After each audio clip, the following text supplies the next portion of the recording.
지금 인도 제조업계에 충격적인 사건이 벌어졌습니다.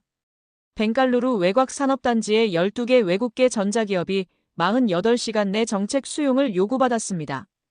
임금 3.5배 인상, 경영진 현지화 60%, 핵심 기술 이전 의무화라는 전례 없는 조건이었습니다. 하지만 충격적인 사실은 이 모든 요구가 결국 42만 명의 대규모 실업으로 이어졌다는 점입니다. 12조 원 투자가 하루아침에 백지화되고 지역 경제가 완전히 붕괴된 것입니다. 경쟁국 기업들의 은밀한 개입과 정치권의 감정적 대응이 만들어낸 참혹한 결과였습니다. 과연 협상력과 시장 규모만으로 글로벌 경제를 움직일 수 있을까요? 신뢰 없는 요구가 어떻게 모든 것을 파괴할 수 있는지 그 충격적인 현장을 지금 공개합니다. 잠시 후에 세계가 왜 이 문제에 주목했는지 차례대로 정리해드리겠습니다. 안녕하세요. 저는 마이클 로웰입니다. 국제기구에서 동남아시아와 남아시아 제조업 전략을 분석하는 일을 하고 있어요. 벵갈루루 외곽산업단지의 아침은 늘 똑같았습니다. 오전 6시부터 공장 굴뚝에서 하얀 연기가 피어오르고 3교대 근무자들이 분주하게 출근길에 나서죠. 12개의 외국계 전자기업이 이곳에서 스마트폰과 반도체를 생산하고 있었어요. 저는 지난 석 달 동안 이 지역의 제조업 생태계를 조사해왔습니다.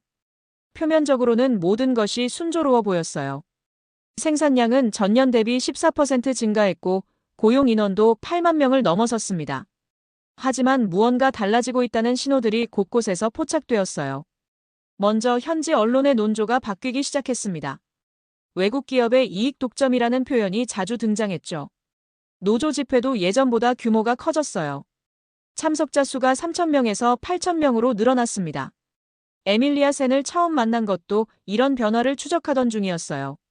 현지 산업정책연구원인 그녀는 데이터에 정통했습니다. 임금 격차가 문제의 핵심이라고 그녀가 말했죠. 구체적으로 어느 정도 차이가 나는 건가요? 제가 물었습니다. 동일한 공정에서 일하는 현지 근로자와 본사 파견 직원의 임금 차이가 4.8배예요. 에밀리아의 대답이었습니다. 그 숫자가 제게는 충격적이었어요. 같은 제품을 만들면서 이렇게 큰 격차가 존재한다는 것이 놀라웠습니다. 일주일 전부터 산업단지 분위기가 급격히 바뀌기 시작했어요. 주정부에서 갑작스럽게 긴급회의를 소집했습니다. 외국계 기업 대표들을 한자리에 불러 모은다는 소식이었죠. 오늘 아침 드디어 그 회의가 열렸습니다. 주정부 산업국장이 회의실에 들어서는 순간 분위기가 긴장되었어요. 평소와 달리 그의 표정이 매우 진지했습니다. 우리는 더 이상 조립국가가 아닙니다. 선택은 단 48시간입니다. 그 말이 떨어지자 회의실이 조용해졌어요. 12개 기업 대표들의 얼굴에 당혹감이 스쳐 지나갔습니다. 저는 이 순간이 단순한 정책 발표가 아니라는 것을 직감했습니다. 48시간이 지나고 나서야 주정부의 진짜 의도가 드러났습니다. 회의실에 배포된 문서는 단순한 정책 제안이 아니었어요. 그것은 외국계 기업들에 대한 전면적인 요구사항이었습니다. 라훌 바르마가 기자회견장에 나타났을 때 저는 그 자리에 있었어요. 전자산업 노조 연합 대변인인 그는 명문대 출신의 엘리트였습니다. 하지만 그의 말투에는 대중을 끌어당기는 힘이 있었죠. 현지 근로자 임금을 3.5배 인상하라. 라훌의 첫 번째 요구였습니다. 기자들의 펜이 일제히 움직였어요. 카메라 플래시가 터졌습니다. 저는 에밀리아 옆에서 이 광경을 지켜보고 있었어요. 그녀의 얼굴에 긴장감이 역력했습니다. 예상했던 것보다 훨씬 구체적이네요. 그녀가 작은 목소리로 말했죠. 두 번째 요구가 더 충격적이었습니다. 경영진 현지화 60%. 라훌이 마이크 앞에서 힘주어 말했어요. 이는 외국계 기업의 핵심 의사결정권을 현지인에게 넘기라는 뜻이었습니다. 회견장 뒤쪽에 앉아있던 독일 기업 대표가 휴대폰을 꺼내들었어요. 아마도 본사에 긴급 보고를 하는 것 같았습니다. 일본 기업 임원은 계속해서 메모를 적고 있었죠. 라훌이 세 번째 조건을 발표했을 때 회견장이 술렁거렸습니다. 핵심 기술 이전과 현지 연구개발센터 의무 설치. 이는 기업들의 경쟁력 핵심을 현지에 내놓으라는 요구였어요. 같은 제품을 만들며 왜 우리는 세계 평균의 21%만 받습니까? 라훌의 목소리에 분노가 섞여 있었습니다. 그 숫자가 회견장을 압도했어요. 21%. 현지 근로자들이 받는 임금이 글로벌 평균의 5분의 1도 안 된다는 뜻이었습니다. 기자회견이 끝나고 나서 에밀리아와 카페에서 만났어요. 이건 단순한 임금 협상이 아니에요. 그녀가 커피잔을 들며 말했습니다. 어떤 의미인가요? 제가 물었어요. 구조적 변화를 요구하는 거예요. 외국 기업이 현지에서 누려온 모든 이점을 재조정하겠다는 뜻입니다. 에밀리아의 분석이었죠. 저는 노트북을 열어 오늘 발표된 조건들을 정리해봤습니다. 임금 3.5배 인상. 경영진 현지화 60%. 기술 이전 의무화. 각각이 기업 운영에 미칠 파급 효과를 계산해보니 머리가 아팠어요. 라훌 바르마는 어떤 사람인가요? 제가 에밀리아에게 물었습니다. 정치적 야망이 큰 사람이에요. 노조 활동을 발판으로 더 큰 무대를 노리고 있죠. 그녀의 답변이었습니다. 그날 밤 호텔방에서 본사의 보고서를 작성하면서 저는 하나의 패턴을 발견했어요. 이 모든 요구들이 단순히 경제적 이익만을 추구하는 것이 아니라는 것이었습니다. 그 안에는 자존심과 정체성의 문제가 깊숙이 자리 잡고 있었어요. 구독과 좋아요는 콘텐츠 제작에 큰 힘이 됩니다. 기자회견 이후 사흘 만에 모든 것이 바뀌었습니다. 단순했던 노사 갈등이 국가적 이슈로 확산된 거예요. 저는 이런 급격한 변화를 예상하지 못했습니다. 첫 번째 신호는 소셜미디어에서 나타났어요. 해시태그 외국 기업 착취 중단이라는 해시태그가 트렌드 1위에 올랐습니다. 하루 만에 50만 건의 게시물이 올라왔죠. 대부분이 현지 젊은이들의 분노 표출이었어요. 에밀리아가 제게 보내온 영상을 보고 깜짝 놀랐습니다. 한 지역 유튜버가 만든 15분짜리 콘텐츠였어요. 우리는 언제까지 조립 노예로 살 것인가라는 제목이었습니다. 조회수가 1억 뷰를 넘어섰다는 게 믿기지 않았어요. 영상 내용은 충격적이었습니다. 현지 근로자와 외국인 관리자의 하루 일과를 비교한 거예요. 같은 시간에 일하면서도 받는 대우가 천지 차이라는 것을 극명하게 보여줬습니다. 이것은 경제 문제가 아니라 존엄의 문제다. 영상 속 내레이션이 강렬했어요. 정치권도 움직이기 시작했습니다. 여당 대변인이 긴급 성명을 발표했어요. 외국 자본의 일방적 이익 추구는 더 이상 용납될 수 없다. 그의 발언이 모든 뉴스 채널에서 반복 방송됐습니다. 야당은 더욱 강경했어요. 즉시 철수하든지 조건을 수용하든지 택일하라는 입장을 밝혔습니다. 국회 경제위원회에서 외국계 기업 대표들을 증인으로 소환하겠다는 예고도 나왔죠. 저는 에밀리아와 함께 현지 대학가를 둘러봤어요. 캠퍼스 곳곳에 포스터가 붙어 있었습니다. 공정한 노동, 공정한 대우라는 구호였어요. 학생들이 자발적으로 외국 기업 불매 운동을 벌이고 있었습니다. 분위기가 예상보다 심각해 보이네요. 제가 에밀리아에게 말했어요. 이건 협상이 아니라 정체성 전쟁이 됐어요. 그녀의 답변이 전국을 찔렀습니다. 영화관에서도 변화를 감지할 수 있었어요. 최근 개봉한 인도 영화에서 외국 기업을 비판하는 장면이 나올 때마다 관객들이 박수를 쳤습니다. 문화 콘텐츠까지 이 이슈에 동조하고 있는 상황이었죠. 언론의 논조도 완전히 바뀌었어요. 기존에는 투자 유치와 경제 성장에 초점을 맞췄던 기사들이 이제는 경제적 식민주의와 불공정 구조를 지적하는 내용으로 채워졌습니다. 특히 충격적이었던 것은 현지 방송국의 다큐멘터리였어요. 숨겨진 진실 외국 공장의 이중 구조라는 제목으로 일주일에 걸쳐 연속 방영됐습니다. 시청률이 30%를 넘었어요. 다큐멘터리는 현지 근로자들의 실제 근무 환경을 적나라하게 보여줬습니다. 같은 건물 안에서도 외국인 직원과 현지 직원의 휴게실이 따로 구분돼 있다는 사실. 식당 메뉴도 다르고 복리후생도 완전히 달랐어요. 우리가 원하는 건 시혜가 아니라 인정입니다. 다큐멘터리에 출연한 한 근로자의 말이 인상적이었어요. 라훌 바르마는 이 흐름을 교묘하게 이용했습니다. 매일 저녁 집회를 열어 대중의 감정을 더욱 자극했어요. 참석자 수가 8,000명에서 2만 명으로 늘어났습니다. 이것은 단순한 임금 인상이 아닙니다. 우리의 미래를 되찾는 싸움입니다. 라훌의 연설이 SNS를 통해 실시간 확산됐어요. 저는 이 모든 변화를 지켜보며 한 가지 확신하게 됐습니다. 이제 되돌릴 수 없는 지점을 넘어섰다는 것이었어요. 단순한 경제 협상이 아니라 감정과 자존심이 개입된 총성 없는 전쟁이 시작된 거였습니다. 갈등이 절정에 달한 지 일주일 후 예상치 못한 변수가 등장했습니다. 경쟁국 기업들의 움직임이었어요. 저는 이들의 개입이 상황을 완전히 다른 방향으로 이끌 것이라는 사실을 몰랐습니다. 첫 신호는 중국 기업에서 나왔어요.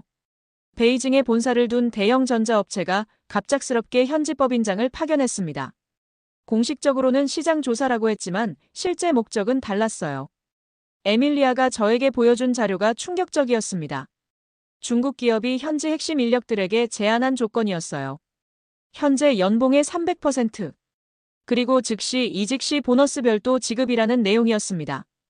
이건 단순한 인력 영입이 아니에요. 에밀리아가 심각한 표정으로 말했어요.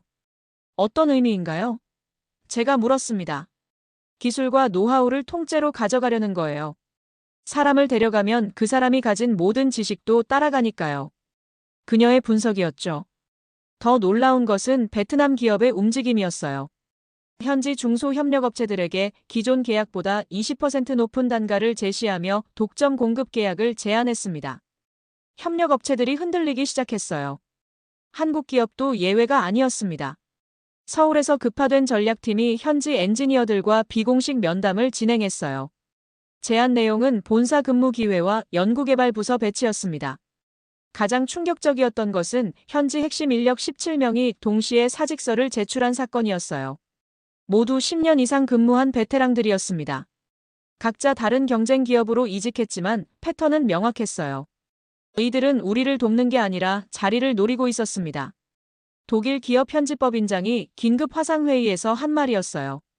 저는 이 상황을 지켜보며 새로운 차원의 복잡성을 발견했습니다. 단순한 노사 갈등이 아니라 글로벌 공급망 재편 경쟁으로 변질된 것이었어요. 라훌 바르마도 이런 변화를 감지했습니다. 하지만 그는 이를 자신들의 협상력 강화로 해석했어요. 이제 선택권이 우리에게 있다며 더욱 강경한 입장을 고수했습니다. 현지 언론도 이 상황을 다루기 시작했어요. 글로벌 기업들의 인도 쟁탈전이라는 제목의 기사들이 연일 나왔습니다. 마치 인도가 세계 제조업의 중심이 된 것처럼 보도했어요. 하지만 저는 다른 신호들을 포착하고 있었습니다. 경쟁국 기업들의 제안이 표면적으로는 매력적이었지만 지속 가능성에는 의문이 있었어요. 단기간에 인력과 기술을 확보하려는 목적이 너무 명확했습니다. 에밀리아와 함께 현지 기술자들을 인터뷰한 결과가 흥미로웠어요. 대부분이 경쟁 기업의 제안을 긍정적으로 평가했지만 동시에 불안감도 표출했습니다. 조건은 좋은데 정말 약속을 지킬까요? 한 엔지니어가 말한 내용이었어요. 새로운 회사에서도 지금처럼 안정적으로 일할 수 있을까요? 또 다른 기술자의 우려였습니다. 저는 이때부터 상황의 전환점이 가까워지고 있다는 것을 느꼈어요. 외부 개입이 예상보다 큰 파장을 일으키고 있었습니다. 하지만 그것이 과연 현지 근로자들에게 진짜 도움이 될지는 의문이었어요. 라훌 바르마는 여전히 자신만만했습니다. 우리는 이제 선택할 수 있는 위치에 있다고 반복해서 강조했어요. 하지만 저는 그의 확신이 착각에 기반하고 있다는 것을 알 수 있었습니다. 철수 발표 후 2주일이 지나자 진짜 현실이 나타났습니다. 숫자로만 존재하던 위기가 사람들의 일상을 직접 강타하기 시작했어요. 저는 그 참혹한 현장을 직접 목격해야 했습니다. 첫 번째 공장이 문을 닫은 것은 목요일 오후였어요. 독일 기업의 반도체 조립 라인이었습니다. 3,200명의 근로자들이 한꺼번에 일자리를 잃었어요. 공장 앞에서 벌어진 광경은 충격적이었습니다. 근로자들이 대부분 젊은 층이었어요. 20대부터 40대까지 가족을 부양해야 하는 가장들이 대부분이었습니다. 그들의 얼굴에서 당혹감과 절망을 동시에 읽을 수 있었어요. 15년 동안 한 번도 결근한 적 없었는데 한 근로자가 중얼거리는 소리가 들렸습니다. 그의 손에는 개인 물품을 담은 작은 박스가 들려 있었어요. 이틀 후 일본 기업도 생산을 중단했습니다. 5,800명이 추가로 실직했어요. 연쇄 반응이 시작된 거였습니다. 더 심각한 것은 협력업체들의 붕괴였어요. 대기업에 부품을 납품하던 중소업체들이 줄줄이 문을 닫기 시작했습니다. 직접 고용보다 훨씬 많은 간접 고용이 사라졌어요. 에밀리아가 조사한 자료에 따르면 협력업체 실직자가 15만 명을 넘어섰습니다. 주변 상권도 연쇄적으로 타격을 받았어요. 식당, 마트, 서비스 업체들이 하나둘 셧다운 공지를 붙이기 시작했습니다. 공장은 멈췄지만 삶은 더 빠르게 무너졌습니다. 한 자영업자가 저에게 한 말이었어요. 그는 공장 근처에서 20년간 식당을 운영해왔다고 했습니다. 가장 가슴 아픈 것은 젊은 기술자들의 이야기였어요. 대학에서 공학을 전공하고 꿈을 품고 입사했던 그들이 하루아침에 길을 잃게 된 거였습니다. 다른 지역으로 이주해야 하나요? 26살 엔지니어가 저에게 물었어요. 결혼을 앞두고 있었는데 모든 계획이 무산됐다고 했습니다. 경쟁국 기업들의 채용 공고가 나왔지만 현실은 냉혹했어요.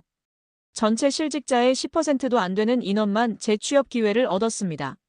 나머지는 모두 자구책을 찾아야 하는 상황이었죠. 정부도 뒤늦게 대책을 내놓았지만 역부족이었어요. 재취업 교육 프로그램과 창업 지원금이 발표됐지만 42만 명의 직간접 실업자를 모두 감당하기에는 턱없이 부족했습니다. 라훌 바르마의 모습도 달라졌어요. 예전처럼 당당한 연설은 사라졌습니다. 기자들의 질문에 제대로 답변하지 못하고 회피하는 모습이 자주 포착됐어요. 특히 실직자 가족들과의 면담에서 그의 한계가 드러났습니다. 책임을 지겠다고 했지만 구체적인 대안은 제시하지 못했어요. 저는 현지 병원을 방문해봤습니다. 스트레스성 질환으로 내원하는 환자가 평소의 3배로 늘었다고 했어요. 실직 충격으로 인한 우울증과 불안장애가 급증했습니다. 경제적 타격보다 심리적 충격이 더 큽니다. 정신건강의학과 전문의의 말이었어요. 아이들에게도 영향이 미쳤습니다. 사립학교 자퇴율이 급증했고 학원가도 휴업 상태에 들어갔어요. 미래에 대한 불안이 가정 전체를 덮고 있었습니다. 에밀리아와 함께 피해 지역을 둘러보면서 저는 경제 이론과 현실의 간극을 절감했어요. 숫자로 계산했을 때는 단순해 보였던 문제가 실제로는 수많은 사람들의 삶과 직결돼 있었습니다. 우리가 놓친 게 뭐였을까요? 에밀리아가 저에게 물었어요. 신뢰였던 것 같아요. 기업과 근로자, 정부와 시민 간의 신뢰 말입니다. 제가 답했습니다. 그날 밤 호텔에서 보고서를 작성하면서 저는 이 사태가 단순한 노사 갈등을 넘어선 사회적 재앙이라는 것을 깨달았어요. 42만 명의 실업은 숫자가 아니라 그만큼의 가족과 꿈이 무너진 것이었습니다. 철수 발표 후 2주일이 지나자 진짜 현실이 나타났습니다. 숫자로만 존재하던 위기가 사람들의 일상을 직접 강타하기 시작했어요. 저는 그 참혹한 현장을 직접 목격해야 했습니다. 첫 번째 공장이 문을 닫은 것은 목요일 오후였어요. 독일 기업의 반도체 조립 라인이었습니다. 3,200명의 근로자들이 한꺼번에 일자리를 잃었어요. 공장 앞에서 벌어진 광경은 충격적이었습니다. 근로자들이 대부분 젊은 층이었어요. 20대부터 40대까지 가족을 부양해야 하는 가장들이 대부분이었습니다. 그들의 얼굴에서 당혹감과 절망을 동시에 읽을 수 있었어요. 15년 동안 한 번도 결근한 적 없었는데 한 근로자가 중얼거리는 소리가 들렸습니다. 그의 손에는 개인 물품을 담은 작은 박스가 들려 있었어요. 이틀 후 일본 기업도 생산을 중단했습니다. 5,800명이 추가로 실직했어요. 연쇄 반응이 시작된 거였습니다. 더 심각한 것은 협력업체들의 붕괴였어요. 대기업의 부품을 납품하던 중소업체들이 줄줄이 문을 닫기 시작했습니다. 직접 고용보다 훨씬 많은 간접 고용이 사라졌어요. 에밀리아가 조사한 자료에 따르면 협력업체 실직자가 15만 명을 넘어섰습니다. 주변 상권도 연쇄적으로 타격을 받았어요. 식당, 마트, 서비스 업체들이 하나둘 셧다운 공지를 붙이기 시작했습니다. 공장은 멈췄지만 삶은 더 빠르게 무너졌습니다. 한 자영업자가 저에게 한 말이었어요. 그는 공장 근처에서 20년간 식당을 운영해왔다고 했습니다.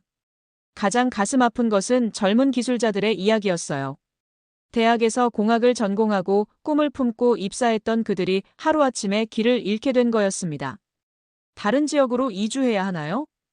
26살 엔지니어가 저에게 물었어요. 결혼을 앞두고 있었는데 모든 계획이 무산됐다고 했습니다. 경쟁국 기업들의 채용 공고가 나왔지만 현실은 냉혹했어요. 전체 실직자의 10%도 안 되는 인원만 재취업 기회를 얻었습니다. 나머지는 모두 자구책을 찾아야 하는 상황이었죠. 정부도 뒤늦게 대책을 내놓았지만 역부족이었어요. 재취업 교육 프로그램과 창업 지원금이 발표됐지만 42만 명의 직간접 실업자를 모두 감당하기에는 턱없이 부족했습니다. 라훌 바르마의 모습도 달라졌어요. 예전처럼 당당한 연설은 사라졌습니다. 기자들의 질문에 제대로 답변하지 못하고 회피하는 모습이 자주 포착됐어요. 특히 실직자 가족들과의 면담에서 그의 한계가 드러났습니다. 책임을 지겠다고 했지만 구체적인 대안은 제시하지 못했어요. 저는 현지 병원을 방문해봤습니다. 스트레스성 질환으로 내원하는 환자가 평소의 3배로 늘었다고 했어요. 실직 충격으로 인한 우울증과 불안장애가 급증했습니다. 경제적 타격보다 심리적 충격이 더 큽니다. 정신건강의학과 전문의의 말이었어요. 아이들에게도 영향이 미쳤습니다. 사립학교 자퇴율이 급증했고 학원가도 휴업 상태에 들어갔어요. 미래에 대한 불안이 가정 전체를 덮고 있었습니다. 에밀리아와 함께 피해 지역을 둘러보면서 저는 경제 이론과 현실의 간극을 절감했어요. 숫자로 계산했을 때는 단순해 보였던 문제가 실제로는 수많은 사람들의 삶과 직결돼 있었습니다. 우리가 놓친 게 뭐였을까요? 에밀리아가 저에게 물었어요. 신뢰였던 것 같아요. 기업과 근로자, 정부와 시민 간의 신뢰 말입니다. 제가 답했습니다. 그날 밤 호텔에서 보고서를 작성하면서 저는 이 사태가 단순한 노사 갈등을 넘어선 사회적 재앙이라는 것을 깨달았어요. 42만 명의 실업은 숫자가 아니라 그만큼의 가족과 꿈이 무너진 것이었습니다. 재앙이 현실이 된 지 한 달 후 예상치 못한 변화가 시작됐습니다. 라훌 바르마의 공개 사과였어요. 저는 그 순간을 직접 목격했습니다. 기자회견장에 나타난 라훌의 모습은 한 달 전과 완전히 달랐어요. 자신감 넘치던 표정은 사라지고 깊은 후회가 얼굴에 새겨져 있었습니다. 그의 손이 미세하게 떨리는 것이 보였어요. 저희가 잘못 판단했습니다. 라훌의 첫 마디였어요. 기자회견장이 조용해졌습니다. 평소 그의 강경한 어조에 익숙했던 기자들도 놀란 기색이었죠. 시장의 힘을 과소평가했고 신뢰의 중요성을 간과했습니다. 그가 계속 말했어요. 목소리에 떨림이 섞여 있었습니다. 가장 충격적이었던 것은 그의 다음 발언이었어요. 모든 요구 조건을 철회합니다. 임금 인상도 경영권 개입도 기술 이전도 모두 백지화합니다. 에밀리아가 제 옆에서 빠르게 메모를 적고 있었어요. 그녀도 이런 급격한 변화를 예상하지 못했다는 표정이었습니다. 라훌은 더 나아가 놀라운 제안을 했습니다. 기존 조건보다 더 나은 환경을 제공할 용의가 있습니다. 기업들이 돌아올 수 있도록 최대한 지원하겠습니다. 하지만 현실은 냉혹했어요. 기업들의 반응은 여전히 차가웠습니다. 독일 기업 대표는 신뢰 회복에는 시간이 필요하다며 즉각적인 복귀를 거부했어요. 일본 기업도 마찬가지였습니다. 정책 일관성에 대한 의구심이 해소되지 않았다는 입장을 밝혔죠. 한국 기업은 현지 상황 안정화를 지켜본 후 검토하겠다고 발표했어요. 가장 아픈 것은 현지 근로자들의 반응이었습니다. 라훌의 사과에 대해 분노를 표출하는 사람들이 많았어요. 너무 늦었다. 이미 모든 게 망가졌다는 원성이 쏟아졌습니다. 우리는 시장을 믿었고 사람을 잊었습니다. 라훌이 기자회견 마지막에 한 말이었어요. 그의 목소리에 깊은 절망이 묻어 있었습니다. 정치권도 변화하기 시작했어요. 주정부 산업국장이 사임을 발표했습니다. 정책 실패에 대한 책임을 지겠다는 이유였어요. 여당 내부에서도 정책 재검토 목소리가 나왔습니다. 중앙정부는 긴급 경제대책을 발표했어요. 실업급여 확대, 재취업 교육 강화, 중소기업 지원금 증액 등이었습니다. 하지만 42만 명의 피해를 모두 복구하기에는 역부족이었어요. 에밀리아와 저는 피해 지역을 다시 방문해봤습니다. 한 달 전과 비교해 더욱 황폐해진 모습이었어요. 빈 공장 건물들이 즐비했고 상가 대부분이 임대 표지판을 붙이고 있었습니다. 라훌의 사과가 뭔 소용이에요? 이미 다 끝났는데. 한 실직자가 저에게 한 말이었어요. 그는 공장에서 20년간 일했던 베테랑 기술자였습니다. 더 안타까운 것은 젊은 인력들의 이탈이었어요. 대학을 갓 졸업한 엔지니어들이 다른 지역이나 해외로 떠나고 있었습니다. 지역의 미래를 이끌어갈 핵심 인재들이 빠져나가는 상황이었죠. 국제신용평가기관도 움직였어요. 인도의 투자 신뢰 등급을 하향 조정했습니다. 정책 일관성 부족과 사회적 갈등을 이유로 들었어요. 이는 향후 외국인 투자 유치에 치명적인 악영향을 미칠 전망이었습니다. 언론도 성찰하기 시작했어요. 갈등 초기에 감정적 보도를 했던 매체들이 균형 잡힌 시각의 필요성을 인정했습니다. 하지만 이미 여론이 극도로 악화된 후였어요. 라훌 바르마 개인에게도 변화가 일어났어요. 정치적 야망을 접고 노조 활동에서도 물러날 것이라는 소문이 돌았습니다. 그의 측근들도 하나둘 거리를 두기 시작했어요. 후회해도 돌이킬 수 없는 일들이 있다는 걸 이제야 깨달았어요. 에밀리아가 저에게 말했습니다. 저도 같은 생각이었어요. 신뢰는 쌓는데 수십 년이 걸리지만 무너지는 데는 단 몇 주면 충분하다는 교훈을 뼈저리게 느꼈습니다.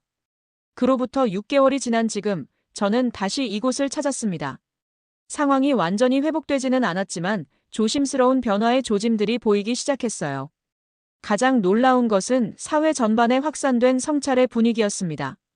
대학가에서는 신뢰 경제학이라는 새로운 강의가 개설됐어요. 정치인들도 공약 발표 시 지속 가능성을 반드시 언급하게 됐습니다. 에밀리아는 이제 정부 정책 자문위원이 됐어요. 그녀가 주도하는 신뢰 기반 투자 정책 연구가 큰 관심을 받고 있었습니다. 이번 사태가 값비싼 교훈이었지만 그 덕분에 더 나은 방향을 찾을 수 있게 됐어요. 그녀의 말이었죠. 국제투자 신뢰지수는 여전히 회복되지 않았습니다. 인도가 받은 평가는 고위험 정책 변동 국가였어요. 이는 앞으로 최소 3년간 외국인 투자 유치의 걸림돌이 될 전망이었습니다.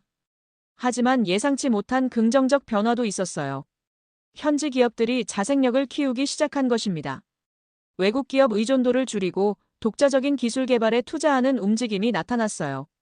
특히 젊은 창업자들의 활동이 주목할 만했습니다. 실직한 엔지니어들이 모여 만든 스타트업이 10여 개 생겼어요. 규모는 작았지만 혁신적인 아이디어들이 많았습니다. 위기가 오히려 기회가 됐어요. 이제 우리만의 길을 찾아가고 있습니다. 29살 창업자가 저에게 한 말이었어요. 교육계에도 변화가 일었습니다. 공학대학에서 글로벌 협력과 신뢰 구축이라는 필수 과목이 신설됐어요. 학생들은 이번 사태를 사례로 배우며 미래의 리더로 성장하고 있었습니다. 언론도 달라졌습니다. 선정적인 보도보다는 심층 분석에 집중하게 됐어요. 경제 갈등 보도 가이드라인이 만들어져 모든 매체가 준수하고 있었습니다. 라훌 바르마는 완전히 정치권에서 물러났어요. 현재는 작은 NGO에서 실직자 재취업 지원 일을 하고 있다고 했습니다. 그의 측근이었던 사람들도 대부분 정치적 야망을 접었어요. 가장 의미 있는 변화는 새로운 협상 문화의 정착이었습니다.